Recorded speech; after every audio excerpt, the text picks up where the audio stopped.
Hello there. I'm Alex Lawrence, the managing editor at 6G World, and I'm here today with Cliff Rowland, the head of business development at Virginia Diodes. Now, Cliff, I think for most of our audience, they know who Virginia Diodes is, but just for those that don't, can you briefly introduce the company? Sure, yes.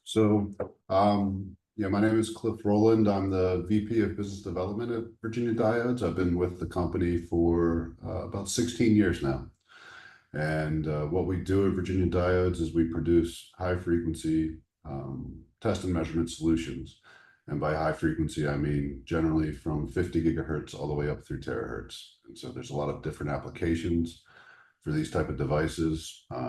We produce everything from the chip level up here at Virginia Diodes. We control it. We're vertically integrated, which really allows us to develop unique and optimized solutions with the best possible performance for each application.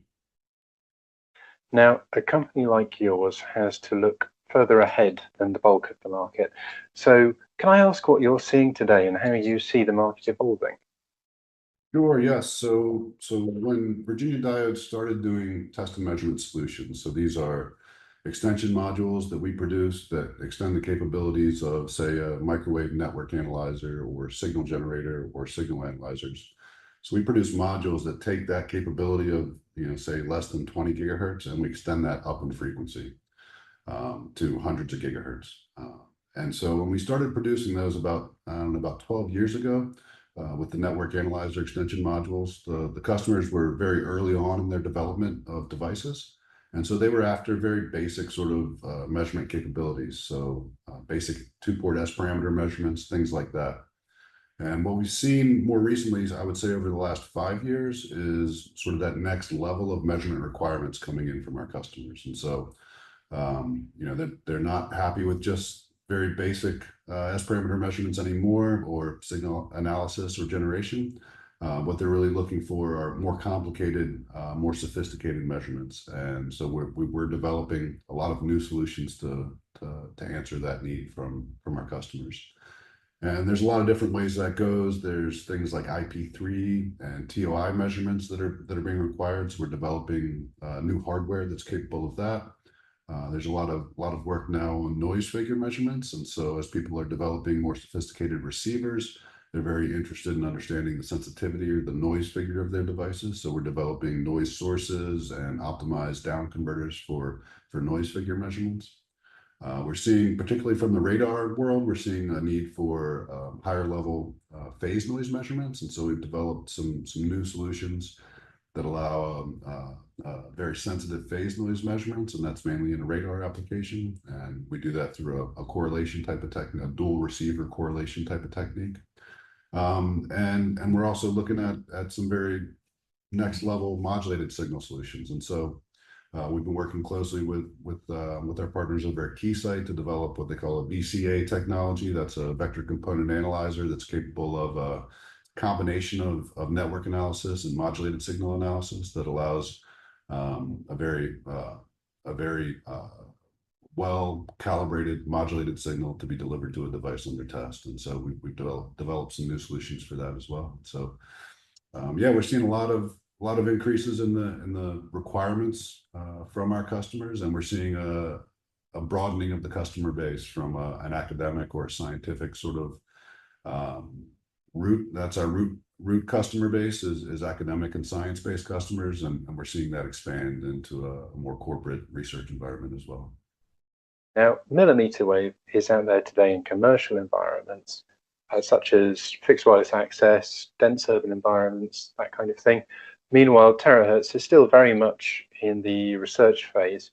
So I'm very curious to understand whether there are different conversations that you're having with clients or potential clients, depending on the stage in the life cycle. Yeah, I think we are. So what we're seeing is an increase in activity going on in the 100 to 300 gigahertz range, and we've seen that over the last few years, and that's both in a corporate research environment as well as an academic environment. So we've seen a lot of increase in activity there, and that's development of different sort of hardware for communications as well as different applications. So we're certainly seeing an increase in radar activity in that same frequency range, and other sort of sensing applications as well. So we're involved in a lot of projects where maybe a satellite-borne weather monitoring system where you're using that same frequency range for doing remote sensing for weather. And so we're seeing a lot of different applications in that frequency range, and we've even seen some corporate customers who have, say in the 100 to 200 range have pivoted from a communication application to a radar application. And so, it's the same basic building blocks that you need for both applications. You need good power amplifiers, you need good receivers. And so you can use those building blocks once you have them to apply to different techniques. Do you find that regionally there are differences in research emphasis? Yeah, we certainly do. So, as I stated previously, we've seen a lot of interest in Japan in particular at the very highest frequencies of telecom so far. So that's the 300 gigahertz range or so. They seem very focused on that higher end of the frequency spectrum on developing basic capabilities there, and we're supporting a lot of that activity. Europe also, we continue to see more in the hundreds of gigahertz type of range, but exploring up higher to the 300 gigahertz range. Seems domestically here in the US, we are maybe perhaps slightly behind in that research effort, but we see it ramping up as well. And we expect to see that continue to catch up and ramp up as the funding increases here domestically in the US as well. But there certainly are regional trends and different sort of frequency ranges folks are interested in depending on where they're working. So how does what we've talked about here convert into activity for Virginia Diodes in the coming months? Yeah.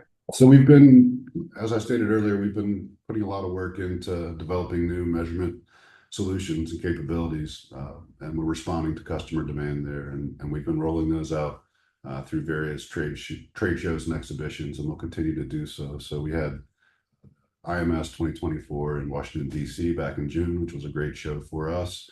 And we're going to roll that into European Microwave here in September in Paris. So we'll be continuing to show a lot of our new measurement solutions, both in our booth as well as our partner booths, such as Keysight and other folks as well. And so we're gearing up for that. We continue to see a lot of demand both in Europe and in Asia for these type of solutions and high frequency research, particularly in Japan.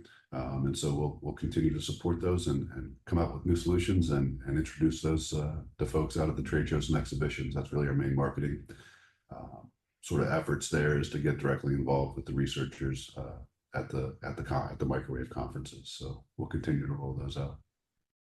Well, let me round that off by saying thanks to you, Cliff, and thanks to you out there who are watching. We'll see you next time on 6G World.